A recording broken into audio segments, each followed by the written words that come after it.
Another thing that you need with snares is to have a good support system to hold that snare up while it's been put in place. And you need something that's solid so that it's not going to get knocked over, blown over. The industry standard pretty much is the use of 9-gauge wire.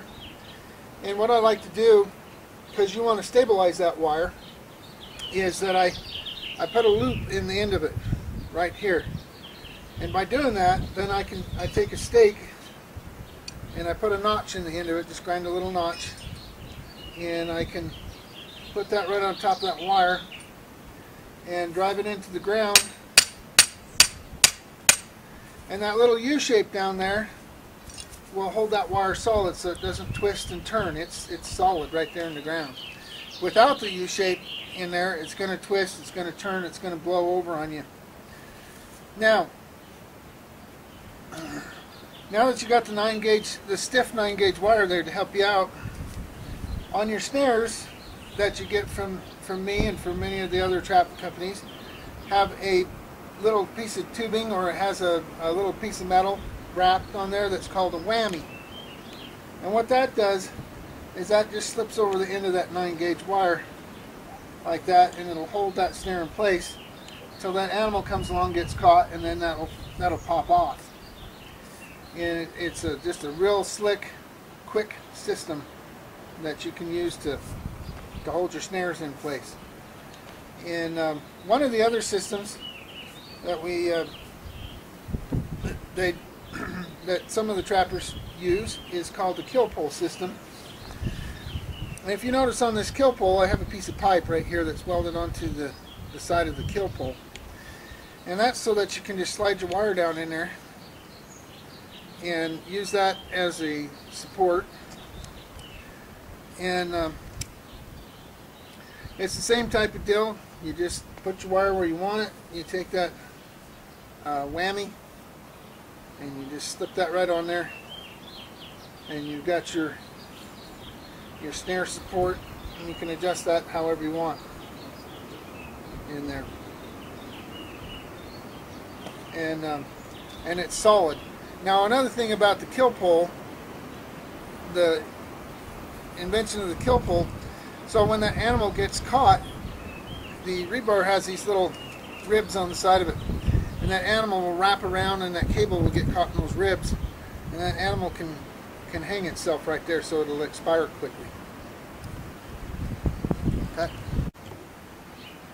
Okay, one other way that you can support your snares, and we do this a lot when we're out trapping in the desert and areas where I don't like to pack a lot of heavy equipment with me.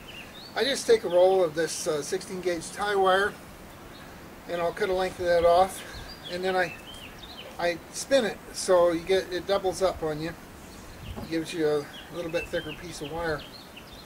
And you can wire this right to brush, to little small limbs and things. But the one thing that you got to keep in mind is that you have to have a double point system when you're doing that. So if this was a limb here and you wrap that around, this is going to twist and turn on you like this. So you got to have a second limb that you can wrap that around, and then that gives you a solid piece that doesn't move and twist and turn in the wind. Then what I do, instead of using the whammy, is I'll just put a little loop in the end like this, and you can bring your snare up once you get the loop size you want, and you just twist that around like that and lay that right up in that loop that you made right there, and that gives you a good solid support when you're out in those kind of conditions. A little roll of wire, 16-gauge tie wire, doesn't weigh very much. You can throw that in a backpack with 50 or 100 snares and run a pretty good trap line with little to no weight at all. One of the most fundamental parts of trapping that you need to learn, and part of this comes with the learning curve, or just getting out and trying it until you pick this up, is you need to know the proper loop size for the animal that you're going to catch. If you're going to catch a rabbit, you want a fairly small loop, and put that right along the trail. And when we go out and do the field work, we'll show you how to find those spots along the trails. you want a spot where that trail kind of funnels in tight, and you can put that snare in there so that animal has to go through in order to get caught. It would do you a lot of good to study the different animals and their height and their size, their weight, because you want to have the loop, not only have the right loop size for them, but you also want it the proper height off the ground. If you're going to go out and catch a beaver, for instance, beavers have very, very short legs. And so you want a loop about yay big. This is about a 10-inch loop. And you want to hang that about an inch off the ground, right on their trail. One of the reasons you want it an inch off the ground is in case you get a little bit of snow that can catch the bottom of that loop and freeze it down. So you want to have a little bit of clearance in there. The beaver are kind of waddly, squatty-bodied animals, and they'll an inch off the ground does a pretty good job of catching them.